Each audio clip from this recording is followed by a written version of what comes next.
Welcome to the Thriving Farmer Podcast. I'm your host, Michael Kilpatrick. Our mission is to inspire, educate, and celebrate sustainable farming. We believe that you can build a profitable, sustainable farm that gives you true farm freedom.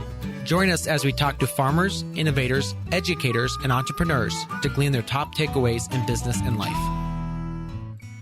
This episode is sponsored by Rimmel Greenhouse Systems, makers of quality greenhouse structures. Whether you're just getting started or buying your 10th tunnel, Rimmel has a structure to fit your needs. I've purchased and grown in Rimmel houses and would recommend them to everyone. Hey, Thriving Farmers, Michael Kilpatrick here with yet another episode of the Thriving Farmer Podcast. And today my guest is Chris Sermons, who is a farmer and biological farmer and naturalist. In 2004, he started BioWay Farm in upstate South Carolina, where they grow organic produce and foster biodiversity. He's held leadership roles with the Sierra Club, Wild South, and Slow Food. The Carolina Farm Stewardship Association recognized Chris as the Farmer of the Year in 2016. His approach to managing the farm is guided by a land ethic and his background in permaculture. Welcome to the podcast, Chris. Thank you for having me, Michael. Glad to be here. All right. So share with us, you've been farming for a fair number of years now. Have you always farmed on the same property? Have you moved around?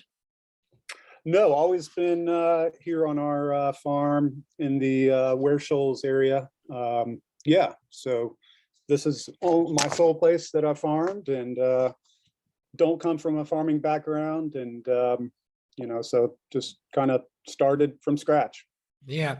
Well, what got you started in farming? How'd you become a farmer? Well, I am from Greenville, South Carolina, so I didn't grow up here in the area. I was a suburban kid, and I always got to spend time in the outdoors, hunting and fishing with my father. And I've always had an interest in nature and felt a part of nature. In third grade, I did a project on soil erosion, so I feel like it's always been in my blood.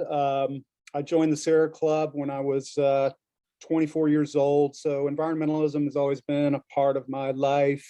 And I feel like environmental groups were kind of ahead of the curve, and we're talking up local food systems and going to food farmers markets and so forth.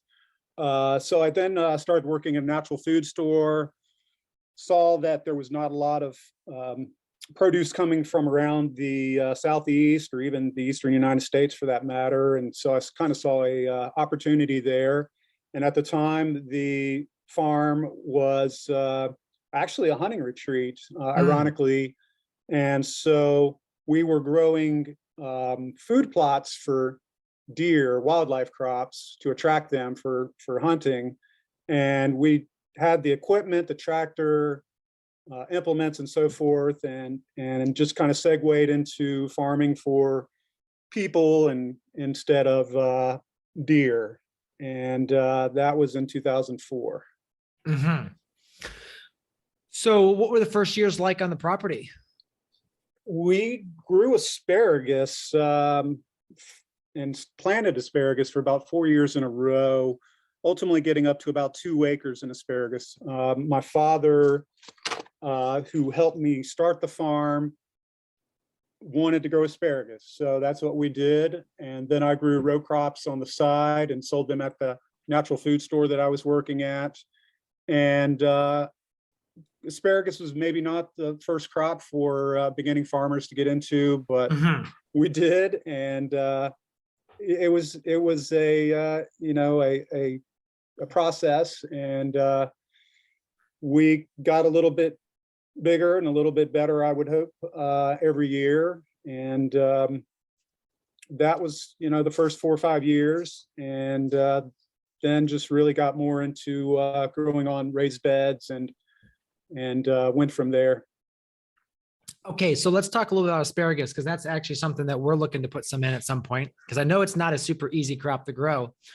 What were the lessons you learned along the way of growing that?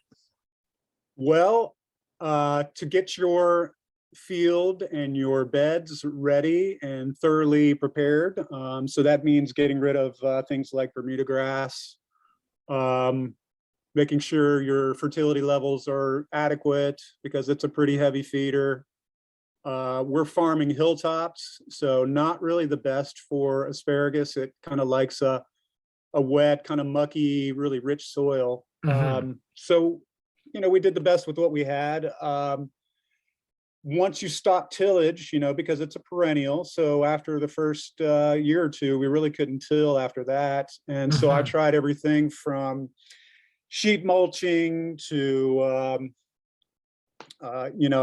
all kind of things, putting down weed block, ground cloth, things like that. And what I didn't try was something like a chicken tractor. I think running those down the aisles could have worked. We would hire people out to weed it in between the rows of asparagus, and as soon as they got started, finished with that, they'd have to start over. So it was just kind of a money drain there, and wasn't really adequate to solve the problem. So I would eventually just evolve to where I'd mow between the rows of asparagus to keep the weeds from going to seed, and just kind of benign neglect after a while. So is the asparagus no longer doing that at all, or? Correct. Yeah, we totally got out of it and converted all the fields back into row crops, and raising on raised beds. And it's something I've thought about getting back into. It's definitely a great crop, and for a while there I was known as the asparagus guy, and we could sell as much as we could grow. And I love the perennial aspect of it, but these were our primary production fields, so I felt like they had a higher calling and a higher value, and raising more crops instead of just having a 2-month season in April and May with the asparagus. How did you plant it? Is that you did the standard method of digging a trench and put them in the bottom of the trench and slowly filling it up? Yeah, exactly. Doing a trench with the middle buster. We added phosphorus and any micronutrients that we needed, and then just laid the asparagus in. We would do this in spring, even though in the South you could probably plant in the fall. The problem is there aren't any plants available in the fall because they've all been bought out in the spring for traditional planting season in areas north, Midwest, Northeast, etc. So that's how we did it. We hired some guys to help us, and I think ended up planting about 10,000 crowns of asparagus. That is a lot. So talk to us now about what's the cropping look like on the farm. Sure. It's in raised beds. We're growing on about 4 acres, and it's not no tillage by any means. I do try to reduce tillage as much as possible. We use tarps, and it's pretty intensive. We're growing some fields, we're growing 2 crops a year. When they're not in crops, we've got them in cover crops. I'm a fervent believer in those. As I mentioned, we were growing food plots for deer, and turns out a lot of those same crops they use to attract deer are the same ones we use to build soil, cover crops, grains and legumes. So in that regard, we were ahead of the curve, and were building soil and really increasing soil health before we even really got into the commercial aspect of it. So talk about the permaculture aspect of your farm. Sure. I took the design course down at Koinonia Farm in South Georgia back in 2010 with one of my mentors, Chuck Marsh. He started Earth Haven Eco Village in Black Mountain, North Carolina. And I had been into permaculture with Staking Permaculture Activist magazine for a number of years. Met Peter Bain. He was also living in Earth Haven. He was a longtime editor and publisher. So I'd been reading about it and putting it into practice, and was in a good spot because the farm I had moved to in '99 and was, beginning to really observe the land and start the farm and planting things, doing a raised bed garden, planting native plants. And so I didn't really have, a tradition here. It was more or less a blank slate. So I felt like it was a good place to really implement permaculture. And I didn't want to advertise it and market it with the farm until I had at least taken the design course. So that was in 2010. And I won't say that there's a whole lot of permaculture in the commercial farming and the organic farming that we're doing. It's pretty straightforward, and really the permaculture comes in the design of the farm core. The farm was laid out on a key line or a contour or terrace, whatever you want to call it, quite by sheer happenstance. And only later did I realize that that was the case, but sometimes you get lucky, or you just have a sense of the land and things, or innate, and just kind of work out like that. And so that was a real good backbone of the farm. And other things like we've got a food forest that is kind of based on, it's just a farm, basically a forest garden in the woods. So not a whole lot of food there, but I do put in fruit trees, and I use natives that have edible characteristics or medicinal characteristics. And we've got our farm roads kind of laid out to where they're meeting in like 5 points, and where they're all coming together kind of like an axis or a nexus. So really it's the design of the farm is where the permaculture comes in. And I do utilize the forest. The farm sits on 120 acres. So the vast majority of it is wooded, and we've got a 5-acre pond that we use for irrigation. Formerly, we did use solar panels to pull up water from a creek. It was a DC system, so it didn't require any batteries or anything. And we would pump into tanks that were elevated and then could gravity feed from there. So that was a nice system, but that's no longer in use. And we're pulling up water from a 5-acre lake that I mentioned for irrigation on some of our fields, not all. Some we actually dry farm. Talk a little bit about, because you have pawpaws on the property, right? Yeah, I do have some pawpaws. That's something we've actually looked at adding. Does yours big enough that they bear every year, or? I have one that I planted back in 1995, and it's the straight species. And at that point, I didn't realize that pawpaws were food for people. I knew that there was a wildlife crop, and so I was going along with the whole let's plant for wildlife and try to attract wildlife. And so later I realized that that was good food for people, and got on that pawpaw bandwagon and got a grant from Slow Food upstate here in the area to plant some of the Peterson pawpaws. And they gave me some money to do that. We planted about 10 or so, and I can tell you how to kill a pawpaw more than I can tell you maybe how to grow them. As I mentioned, we're kind of farming hilltops, which are not really the native haunt of pawpaws. They like low riparian creek bottoms and such.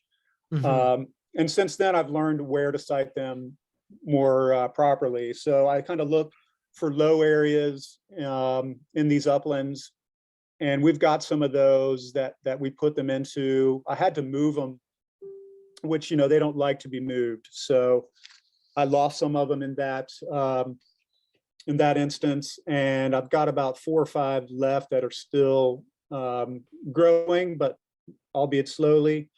And they're not, like I said, they're not dead, but they're not to bearing size yet or age. So I'm actually looking at trying to get some more money from Slow Food to plant others, now that I know how to plant them and where to put them, and to cultivate them in that manner. So what other types of bigger, longer, like tree crops do you have? I've got figs, blueberries. We also are growing some pineapple guava. We've got muscadines, but I haven't really dove in deeply into the orchard planting for one reason, in that it's a lot of the culture and care takes place in spring when we're in full throttle with the veg production. So it kind of would distract me from that. But I am interested in the Michael Phillips, God rest his soul. He passed away recently. And his kind of a holistic orchard care. And a lot of that kind of dovetails with practices that I could utilize on the veg crops as well. So it's something I'm getting into, but I would almost have to clone myself to be able to do all that. But it's definitely a goal. Share a little bit about your decision to be certified organic. Yeah, that was in 2004. It was maybe a little premature because our income was not quite at the level to where we pass that threshold where you need to get inspected and certified by a third party. We've been certified with Clemson since then, and have gotten cost share every year. So that has really helped with the price. It's never really cost more than $150, $175 a year. So it's definitely affordable. I really just thought, in 2004, the National Organic Program was really just getting started and getting off the ground. So we were a bit ahead of the curve there. And it's just something that I've always believed in. When I worked at the natural food store, it was, you could see the seal or the symbol. And so I felt like it was important to go ahead and get certified and not just talk about it or not use euphemisms like, spray free or grown organically or whatever.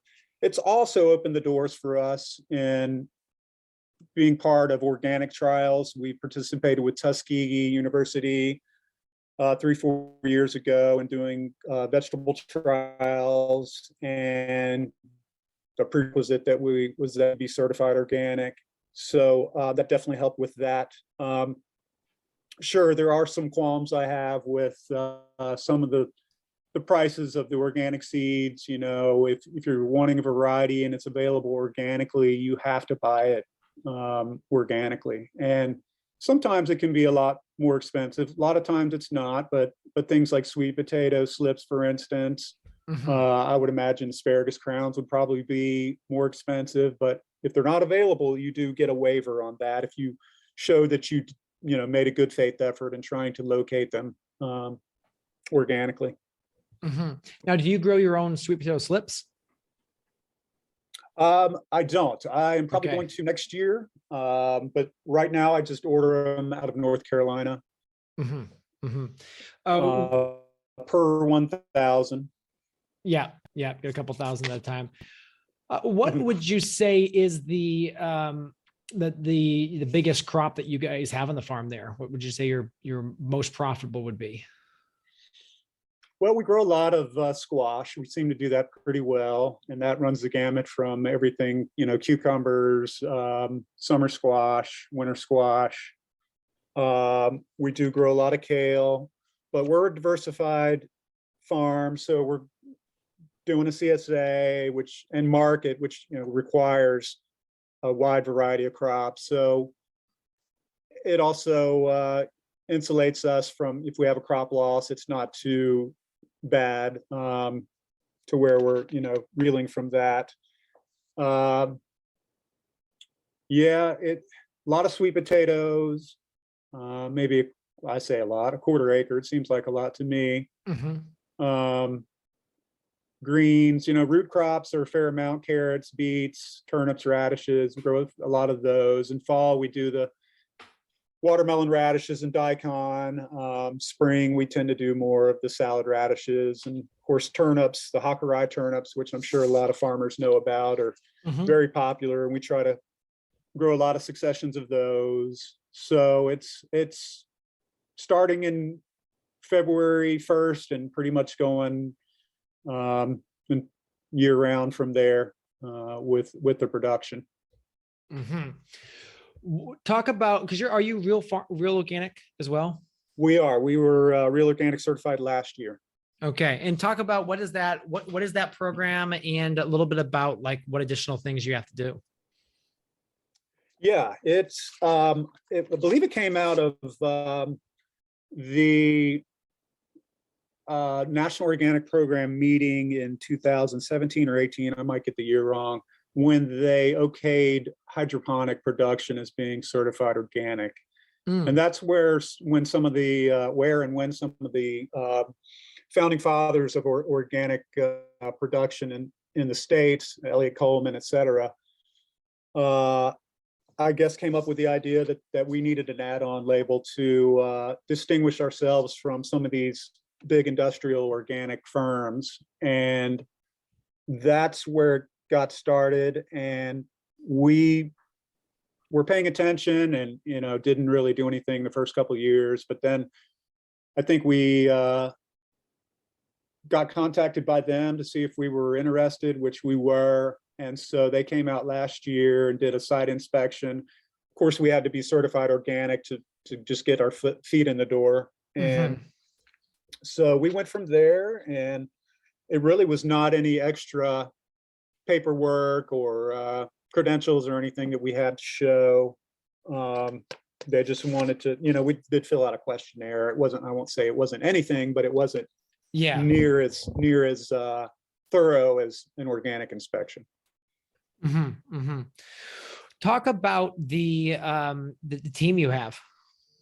Sure. Well, we are a WOOF farm. If you're familiar with WOOF USA, Worldwide Opportunities on Organic Farms. We've been doing that since 2011, which in a way kind of saved the farm. I was at wit's end about the labor aspect. We would hire some folks.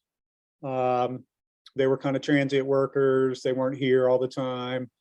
I think I had run the course of being able to ask my family and friends to volunteer and help out.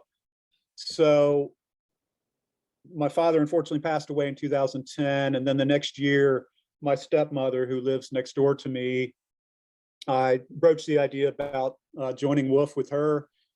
She seemed interested and had the house, 2,800 square foot house in which to house them. So that's when we started, and it took a few years to kind of get the ball rolling. But by 2014, we were hosting woofers, as we called them. Starting in January, we'd get a lot of folks from the Midwest, Northeast, trying to get out of that cold winter. And we'd start up early and do farm maintenance and such, and start seeds, like I said, in early February, and we were off and running. We try to host them pretty much year round. And so that's been the backbone of our labor since then. I, for a few years, did hire apprentices and interns and give them a stipend. And of course, they would have to work more. And they were sometimes a little more, well, hopefully they were a little more involved than the average woofer. But this year, for instance, I have 3 folks that I've have through WOOF. 2 of them are local, which is kind of unusual, and all 3 are basically apprenticing for a year, which is a bit atypical for woofers. Usually they're here for a couple of months, or sometimes longer, but a year is definitely out, not the norm. So that is basically like an apprenticeship in my eyes, to be here for a year. So that's ideal for us. That really works. One of them I ended up hiring, and he it's my assistant manager. So he kind of, in my absence and otherwise, just kind of manages the rest of them. And right now we've got a crew of 5, not including me. And it really works out well. They work about 30 hours a week, Monday through Friday, plus going to the farmer's market. on Saturdays. So it's by no means, 40 hours or anything like that. It's more like 34, 35 when you count in the farmer's market.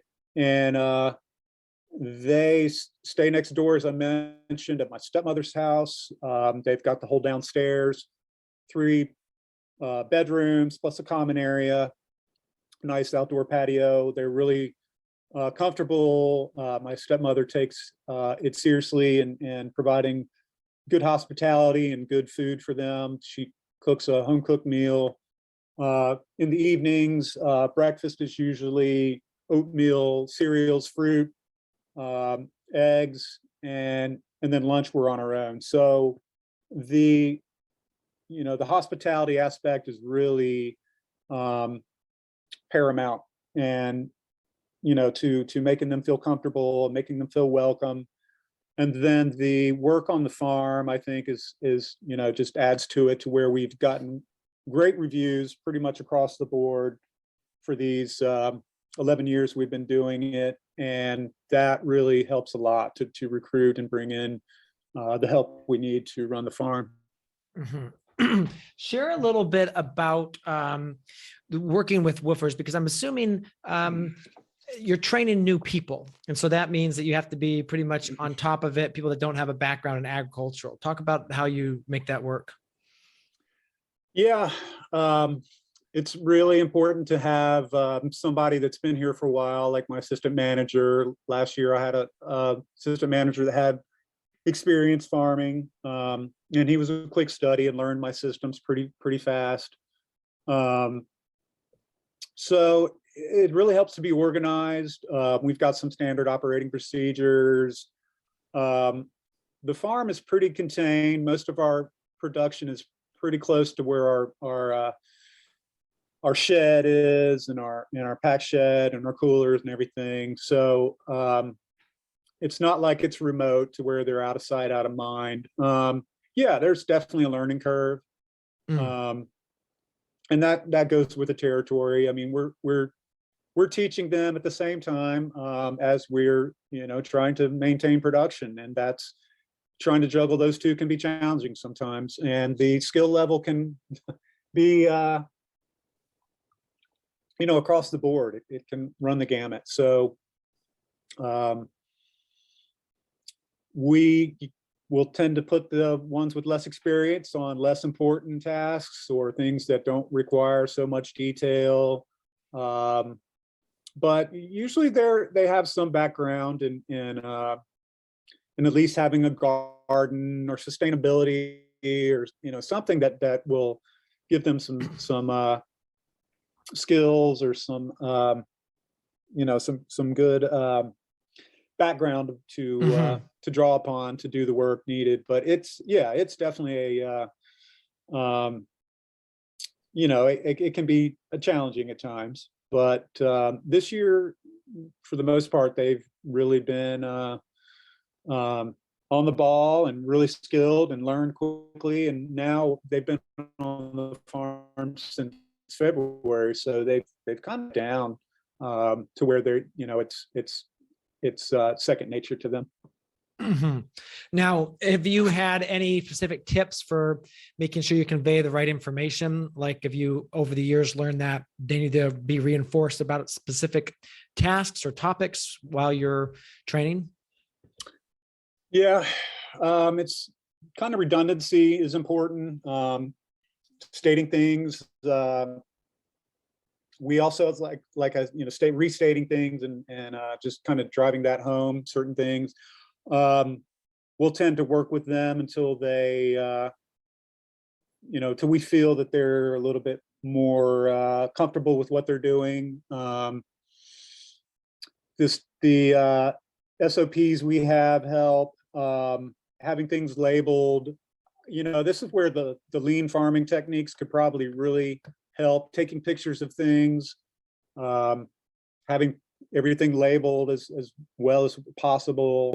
And yeah, just clear communication really is what it comes down to, and letting them know that it's okay to ask a lot of questions if they need to. Mm-hmm. Yeah. Do you use like radios to communicate on the farm, or cell phones? We use cell phones, we text a lot, but no, not radios. That is a thought though. But usually we're again not too far away. We do have one field that's a little remote, maybe a quarter mile away, which really is not that far. So we don't really need to to discuss things too detailed. But with my assistant manager, yeah, we do a lot of texting and phone calls. Mm-hmm. Mm-hmm. Hey, thriving farmers, do you know that you are already standing on the key to bigger yields and better profits? To help maximize your yield and profit potential, look beyond the standard fertility options. Choose Ultra by AgriGrow. Ultra is an OMRI-listed soil prebiotic technology designed to develop the native microorganisms in your soil. AgriGrow's prebiotic technologies are engineered with the users in mind. Ultra is easy to use and has great tank mixing abilities that won't clog or mess up sprayers or injectors. It also does not require refrigeration like many other probiotic formulas available on the market. In December of 2020, I was introduced to AgriGrow. At first, I was a skeptic, but I was able to check out their production facility and meet the owners and staff. This company is great. Over the last year and a half, I've run several different trials using their products, and I'm really impressed with the results that I see. I've seen my soil texture improve during cultivation. I've seen decade-old heirloom corn germinate for the first time. My $6 cost of Ultra boosted my strawberry fields dramatically. AgriGrow is offering a 10% discount to all thriving farmer listeners. Simply use the coupon code THRIVE when you check out at smallfarm.solutions. Again, that is THRIVE for a 10% off discount on your first order. Talk about your Airbnb on the farm. Yeah, it's a little tiny house, it's a little cabin, 400 square feet maybe. That is my stepmother's initiative, and she takes care of that. We, as I mentioned, have a lake, and so that is part of it, the ability to fish there. But as far as the cross marketing and the agritourism aspect that it could be a part of, we're really on the tip of the iceberg there, and that's some of the work I'll be doing soon, is trying to zero in on that and flesh it out as much as possible, to include farm tours, probably monthly, unless it's a special request, and dovetailing that with doing bird walks, plant walks. We'd like to do some classes on farm. The permaculture aspect is pretty appealing to a lot of people, increasingly so. It seems like permaculture is starting to get more attention. So all those kind of run together, and I think could be attributes and kind of add-ons to the Airbnb. We're also looking at getting into Hipcamp, because the septic system that this Airbnb cabin is on has got capacity for another hookup. Mm-hmm. So maybe doing possibly another Airbnb cabin plus Hipcamp, and then probably doing on-farm events, possibly like they do in the Midwest with the the farm pizza. We've got a little amphitheater, kind of a natural amphitheater that's kind of hemmed in by the key line, which forms the basis of the farm core. And so maybe even getting into music, that has appeal, and I think could be a good attraction. We're about 30 miles from Greenville, so we're definitely in a rural area, but not too far out. And then there's a couple other smaller cities that are 30 miles away or less. So we're within striking distance of a pretty big population. Talk to some people might not know what Hipcamp is. Share a little bit about what the concept. Yeah, it's where I guess it's kind of like Airbnb but camping.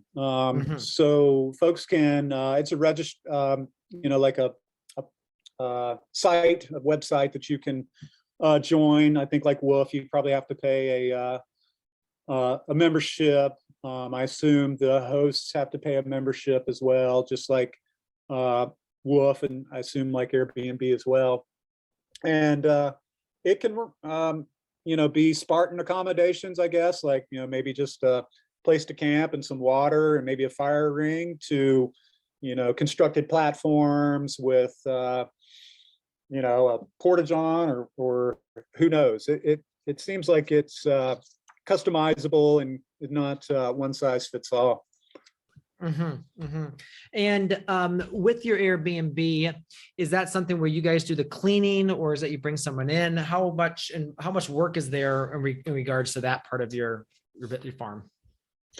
Yeah, it's in-house cleaning. She takes care of all that, and really is a great hostess in that regard as well, not only to the woofers, but to the Airbnb clients. And she's got rave reviews there, just like we do on Woof. And again, realizing the potential of that, of people staying there, they could add on farm tours. They could add on, farm fresh produce if they want to purchase any that we have available. Even to eggs, we've got 20 plus chickens that are free range, and being able to pick your fresh eggs, or at least having a dozen delivered to your door, or just again add-ons and amenities that I think could add to the overall experience. Now, let's talk about your marketing. I believe you sell at farmers markets. Yes, we do sell at one farmers market, the TD Saturday Market in downtown Greenville on Main Street. It's the premier market in the upstate. We did formerly do some weekday markets, but found them not to be, unfortunately, worth our time. We had a slow food earth market, was the first in the States, and lasted for about 8-9 years, but slowly dwindled to where we just couldn't maintain it anymore and had to disband that, unfortunately.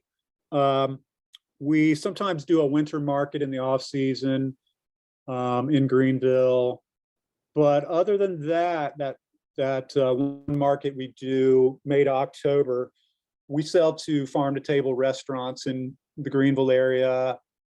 And then we also have a CSA that we've been doing for over 10 years. Okay. What would you say the goals of the farm are for the next 5 years? Do you have any big projects or plans coming up? Well, the agritourism potential I mentioned is definitely a part of that. Let's see. Adding some infrastructure. I need to do a more involved and better pack house. I'd like to do that with utilizing on-farm resources like the timber, and possibly doing a workshop with the building of that as part of it. Again, the orchard production is something, the fruits and nuts is something I'm very much into. I'd like to do more of that. We have some arable acreage that is not really suitable for row crops. The soil is too poor, or it's sloping. So that has potential there. Animal husbandry is another one that I think, I believe a complete farm should have an animal component on it. A vegan farm just seems like an oxymoron to me. And so I'd like to, to add there, maybe more chickens, possibly pigs. We've got some wooded acreage. I have raised some pigs a couple of years in some wooded areas that we have, to try to get them to eat some of the acorns. We've got post oak prevalent in our uplands here, and I read in a hunting journal that post oak acorns have 50% more fat in their acorns than other oak species. So that got me to thinking that they have potential for like the like they do with the Iberico ham in the Iberian Peninsula, Spain and Portugal, where they feed them in the understory of the chestnut and cork oak forests. And so that seemed like it had potential, and I'd like to revisit that. But in the 2 years I raised them, it was hard to keep them contained sometimes, but also I could never get the timing right with the acorns, and so I never got to realize that potential. But a lot of white oaks here, and they love eating white oak acorns. A lot of times they go to waste because they're up close to the house where deer aren't going to go after them and eat them. So pigs really have an appeal to me as far as raising them. So those are definitely some things I'd like to pursue, and there are definitely others, but I don't want to bite off more than I can chew. Yeah. Now, talk a little bit about the process of restoring the post oak savanna. Sure. Well, as I mentioned, we're in some uplands here. We're basically headwaters. We've got a creek that we dammed, and it's a very small creek. It basically forms as a seepage spring from our property, and you could literally jump across it. It's a ribbon of water going across the forest floor. So it wouldn't really be much of a fire break. And taking that in mind with some of what I'd read about natural history, I've been a member of the Native Plant Society for a number of years, and they got me to realize that despite the myth of the squirrel that could go from the Atlantic to the Mississippi without touching the ground, the Southeast was a lot more open and had grasslands and meadows and such more than we realized. And only after Native Americans were displaced did these management regimes like fire fall out of practice, and then the forest grew up thicker than it would otherwise. Now, granted, north-facing slopes and in bottomlands and riparian zones probably would not have burned, but on these uplands like we have, they would have. And indicator species like post oaks and southern red oaks, I kind of had a eureka moment one day and said, these are indicators of fire. Basically, they're thick bark tree oaks that are tolerant of fire, tolerant of drought, and poor soil. And so in 2009, we had a sustainable timber sale on the farm where we did a bit of thinning on some of our hardwood stands. And as part of that, the logger that we hired who specialized in hardwood thinning, I was basically able to customize the forest. And so any trees that I wanted to retain, I just flagged, and he went around them and left them alone. So I basically went through for several months and really took a deep dive and kind of cruised the forest and saw which trees I wanted to keep and which ones I didn't. A limited area here by our farm core and where our houses are. And also did some thinning with my trusty weed wrench, which is a woody plant extractor, and thinned the trees up and got it to where it kind of looks, to use a oft quoted term, like a park, basically kind of parkland, and very open with these mature oak trees. They're about 50 years old, so they're pretty sizable now at this point. And then I put goats on the part of the area and fenced it in, because once you disturb a forest or land, you get this instant succession of trees and brush and so forth. So put the goats on it. These are large goats.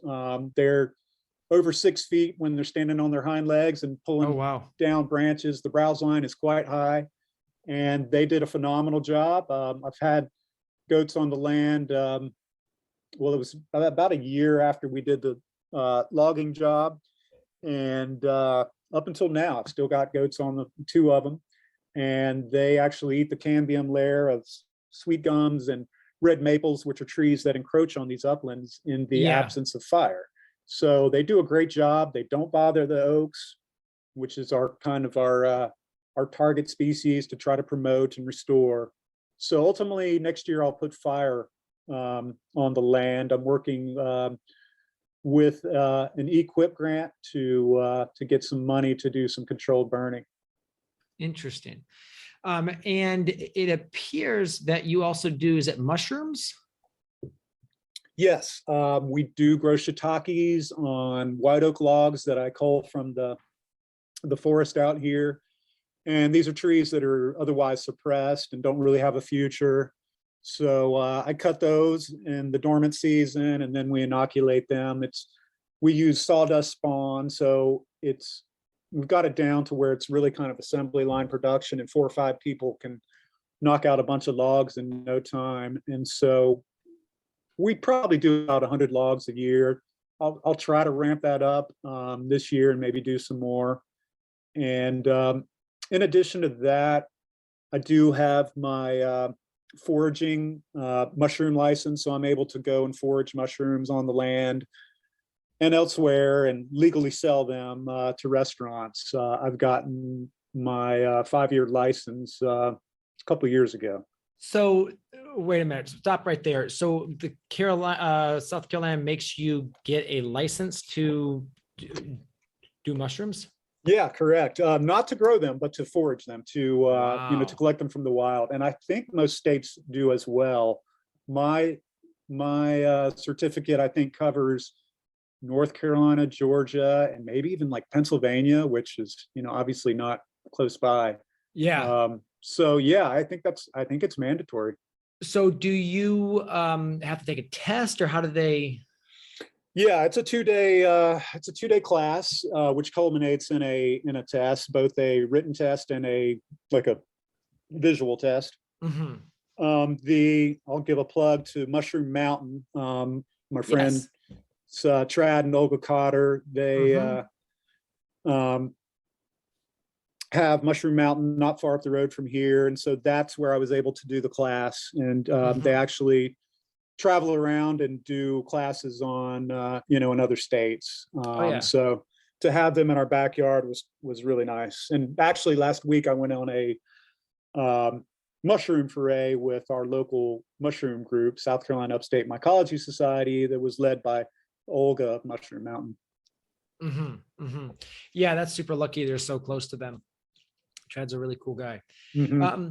Share a little bit about kind of like your advice to the new farmers. Like, what would you recommend, farmers start with? Let's see. Advice to beginning farmers. I would say, to start today, to not be overwhelmed by everything, to just start small. But start today and, make small mistakes. Don't get too big too fast, because that's the quickest way to burn out.